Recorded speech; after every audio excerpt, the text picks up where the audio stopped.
चलन जी।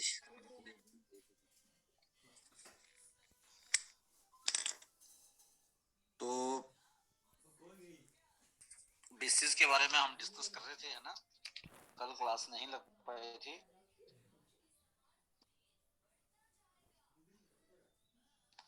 बेसिस को हम डिस्कस कर रहे थे, तो बेसिस में कुछ कॉन्सेप्ट हमने कर लिए। क्या क्या कॉन्सेप्ट हमने किए थे, बेसिस क्या होते हैं, कैसे फाइंड आउट करते हैं। जैसे तो हम इसमें कई बार क्या होता है कि कई क्वेश्चन नहीं करवाए होते हैं और पेपर में आ जाए तो थोड़ा सा लगता है कि हम लोगों ने पढ़ लिया होता। तो मैं ऐसा करता हूँ, एक दो क्वेश्चन मतलब आज बेसिस के बाकी से हो जाए। ठीक है, ये क्वेश्चन भी इंपॉर्टेंट जैसा क्वेश्चन है। इफ v is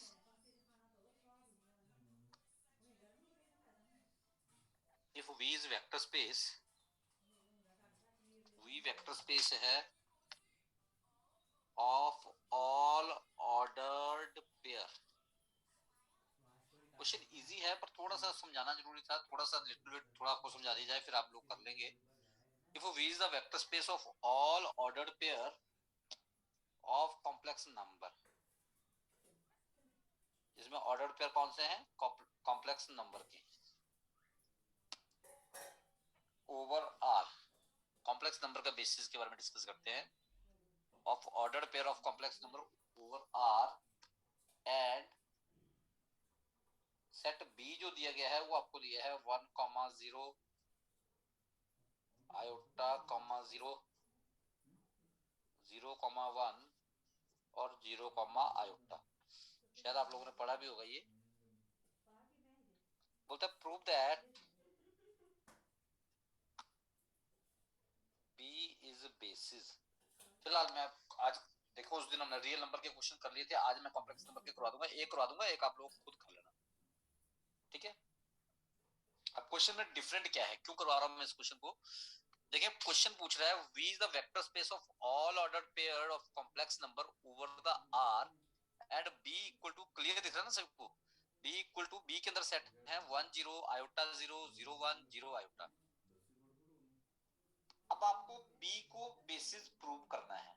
अब देखें, मैं यही तो बात शुरू से बोलता आया हूँ, इसीलिए तभी मैंने बोला था कि आज देखेंगे 37 स्टूडेंट हो गए। ठीक है, मुझे कोई प्रॉब्लम नहीं है, बीच में ज्वाइन करो जैसे मर्जी। अब शुरू से ज्वाइन करते तो हर एक चीज का पता लगता है। ये इशू होता है मेरे साथ, मतलब मुझे तब मजा नहीं आता जब बीच में कोई ज्वाइन कर रहा है, तो मुझे लगेगा दूसरे बंदे को आ रहा है या नहीं आ रहा सब। इसीलिए शुरू से बोलता हूँ कि शुरू से ज्वाइन करें। चले, एनीवे, आपको पूछा गया है कि ये बी दिया है, इज इट बेसिस और नॉट।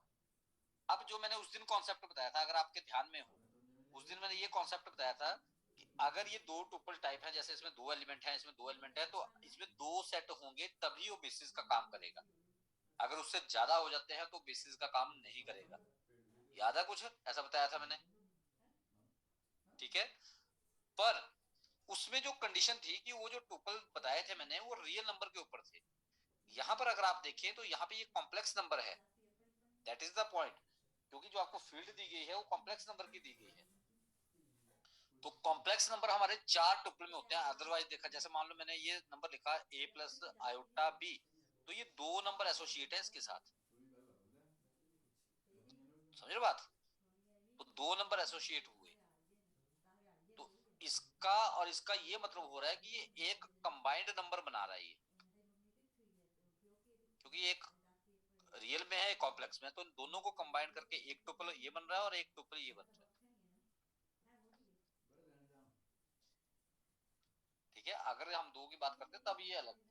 देखिए गिवन, चलो मैं यहाँ लिख देता हूँ, जो आपकी फील्ड है वो कॉम्प्लेक्स नंबर की है, कॉम्प्लेक्स। अब हमें इसको बेसिस प्रूव करना है।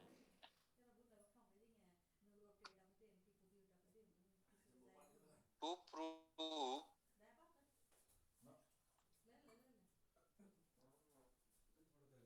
बी इज बेसिस, हमें प्रूव करना है बी बेसिस है।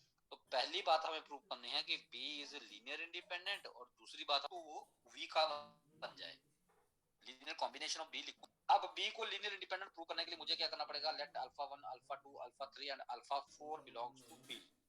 4 एलिमेंट मैंने उठा लिया, अल्फा 1, अल्फा 2, अल्फा 3, अल्फा 4, क्योंकि हमारे पास 4 नंबर हैं, 1 2 3 4। तो मैंने अल्फा 1 से इसको मल्टीप्लाई किया 1 0, अल्फा 2 से इसको मल्टीप्लाई किया आयोटा 0, अल्फा 3 से मल्टीप्लाई किया और आंसर आ गया 0। जब शुरू से पढ़ रहा है उसको पता है हम लीनियर कॉम्बिनेशन कैसे लिखते हैं इंडिपेंडेंट और डिपेंडेंट प्रूव करने के लिए।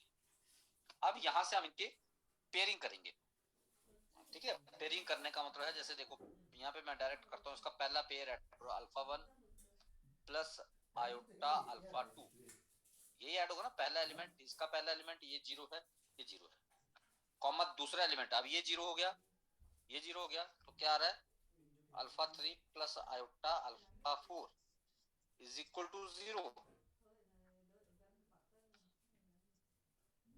ये भी बात क्लियर है, कोई दिक्कत? अब यहाँ पे 0 का मतलब है, इस 0 का मतलब ये नहीं कि 0 है ये क्योंकि फील्ड का एलिमेंट है तो आप इसको 0 प्लस 0 आयोटा लिखोगे, 0 plus 0 iota. On comparing alpha plus iota alpha 2 equal to 0 plus 0 iota and alpha 3 plus iota alpha 4 equal to 0 plus 0 iota. So here you can see, here alpha 1 is 0, alpha 2 is 0, alpha 3 is 0, alpha 4 is 0, therefore is linear independent। बोले कोई doubt है यहाँ पर पहले? क्योंकि question special इसलिए समझाया जा रहा है कि इसमें आपके कोई डाउट आए, अदरवाइज अगर आपको लग रहा है इजी है तब तो फिर कोई लिटिल बिट कंफ्यूजन है, कहीं कोई दिक्कत है तो बताएं।